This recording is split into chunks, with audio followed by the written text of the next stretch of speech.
client kasi informed us that she really did input the right amount. So worst case scenario, if it happens again on the next monthly payment, how could we address it, or can we ask for the email address? Okay, we don't know how to solve it.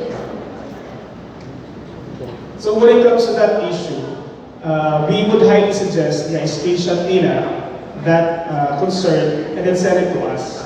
Or you can send it sa inyong finance department or accounting department para ito i-address ang mga siya. Because could be na siguro may something in our system that we need to adjust when it comes to that. And then, let's just say lang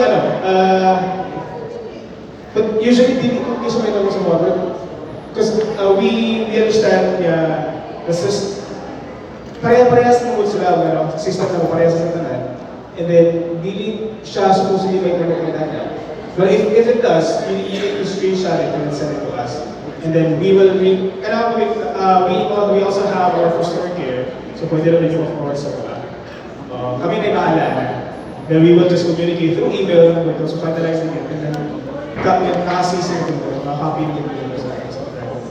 Okay, any more questions? Yes, Nanette, last question.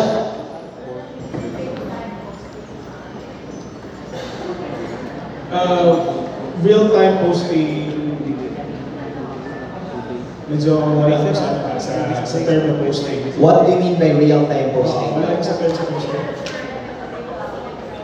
Okay, so again, it's gonna be 4 to 5 business days when it comes to transactions. If you do a transaction in our platform, it's going to be 4 to 5 business days for the monthly amortizations. But if it is reservation fees, it's next banking day.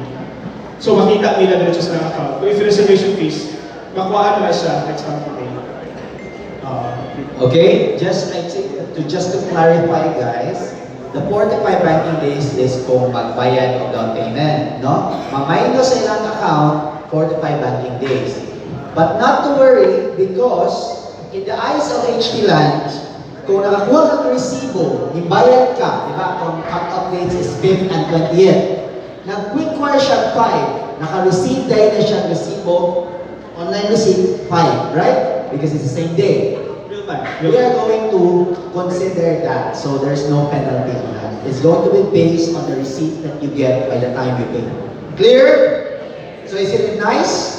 Super nice, no? So katong mga foreign buyers, nakarelate din na kay Sus. Punting ka-hassle na lang yun. It's very hassle, no? Being asked, asa mo bayad? Bank to bank is there with Swift code, but the rates are kind of high. So magreklamuhan sa tas client, mahal ako every time I pay down payment, I get pay how much? 1,050 per pay, 2,000 sometimes. So these guys were able to find a solution, a cheaper solution and a more convenient solution. So that's why we partnered with them. So my request for everyone, if you have buyers who are based abroad, who are experiencing some challenges in paying their either reservation fee or down payment to HT Land, use Quick-Wire, no? So what is the website they need to go to? What's that ganito? realestate.quickWire.com/HTLand. Okay, tips, because you asked about hacking. Make sure they type the right websites. Kaya kasi na sila na-miss something, no? Kung yan ay buang-buang, naghibo og laing websites, nagtukibot ang ilang kwarta, goodbye. Okay? So use the right website. Give your client the right instruction. Kaya basi i-type siya instead of 25,000, 2,500. Okay? So, the success of this technology also nasa tayo part. There's a part on us. Sellers, we must give the right instruction. That's why nagpa-GA ta, we invited these guys out for you to give the right instruction. Anyway, pang-follow up lang, your SMs and DSMs, assignment, please, after this, we will forward this to to the DSMs and SMs. Please do a recascade to your sellers. Para ma-master din nato kung sa akong paghatag o instruction sa ato ang buyers on how to pay using Quick-Wire. Okay? Nice?